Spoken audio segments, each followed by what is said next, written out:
The Clockmaker's Curse. Deep in the heart of an old European village stood a clockmaker's shop. It was small and unassuming, filled with an endless array of ticking clocks. The shop had been there for over a century, passed down through generations of the Varnholt family. But something was wrong with those clocks. The villagers often whispered about strange occurrences tied to the shop. People claimed to hear the clocks ticking even when they were far from the store. Others swore that time moved differently whenever they visited, as though hours would pass in mere moments or minutes dragged on endlessly. No one dared confront the current clockmaker, Elias Varnholt, a man whose icy blue eyes seemed to pierce through you. Mila was new to the village, a skeptic with no patience for ghost stories.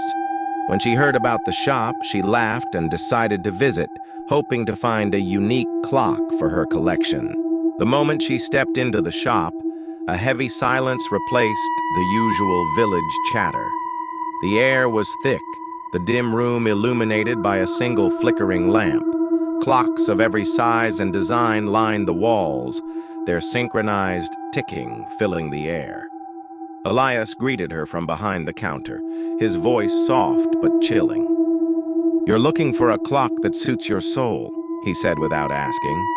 Mila raised an eyebrow but played along. She browsed the shop, her eyes landing on an ornate grandfather clock at the back of the room.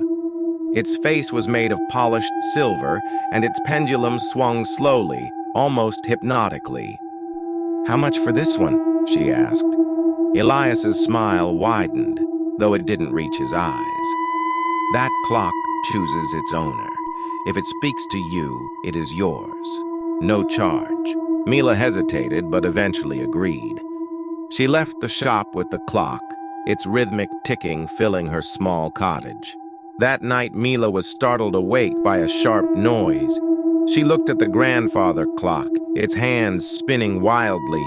The ticking grew louder and faster until it seemed to echo in her skull.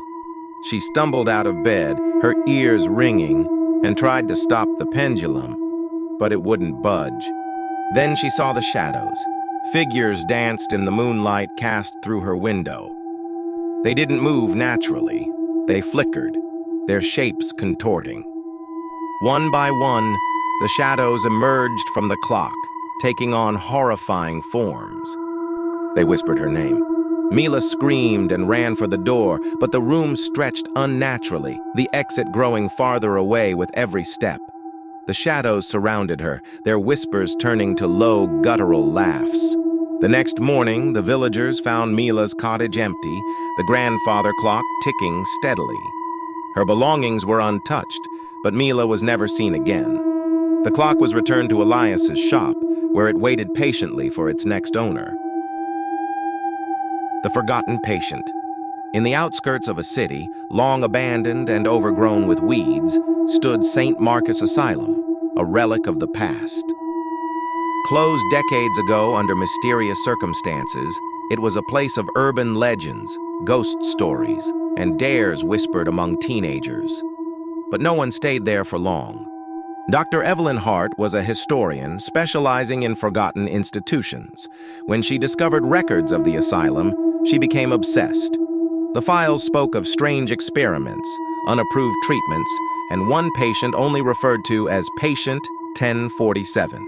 The patient had no name, no records of admittance, and no date of discharge. What intrigued Evelyn most was a cryptic note scribbled in the margin of the final report. "Never forget. Keep the door locked." Evelyn decided to investigate.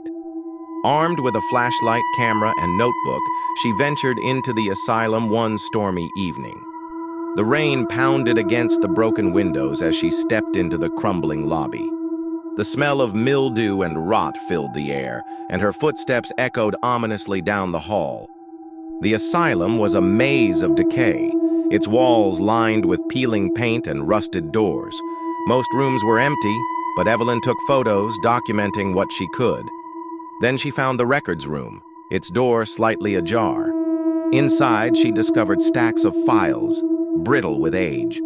Among them, she found Patient 1047's folder.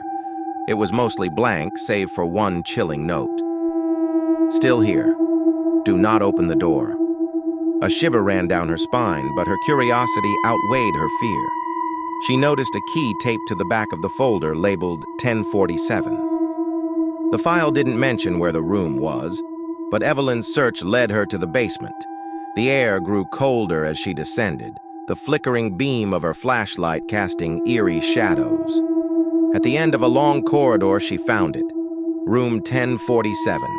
The door was heavy, reinforced with thick metal bars and a sliding hatch at eye level. Something about it felt wrong. The air around the door seemed heavier, and the walls were scratched, as though someone, or something, had tried to claw its way out. Evelyn hesitated, the key trembling in her hand. But her drive for answers pushed her forward. She unlocked the door and slowly pushed it open. The room was pitch black, the air thick and suffocating. Her flashlight revealed a single chair bolted to the floor, its leather straps frayed but stained dark.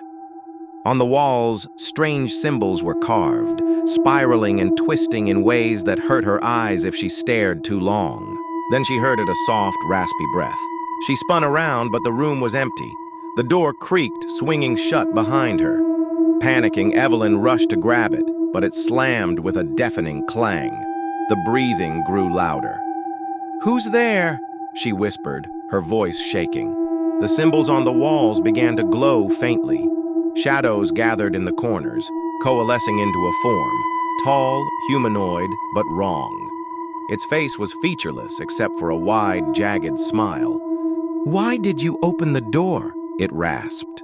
Evelyn backed away, her flashlight flickering. The creature took a step forward, its movements jerky and unnatural. "You weren't supposed to find me," it hissed. Screams echoed through the halls of St. Marcus Asylum that night. When a search party arrived days later, they found no trace of Evelyn, only her flashlight, lying outside room 1047. The door was locked again, the key missing. No one dared open it.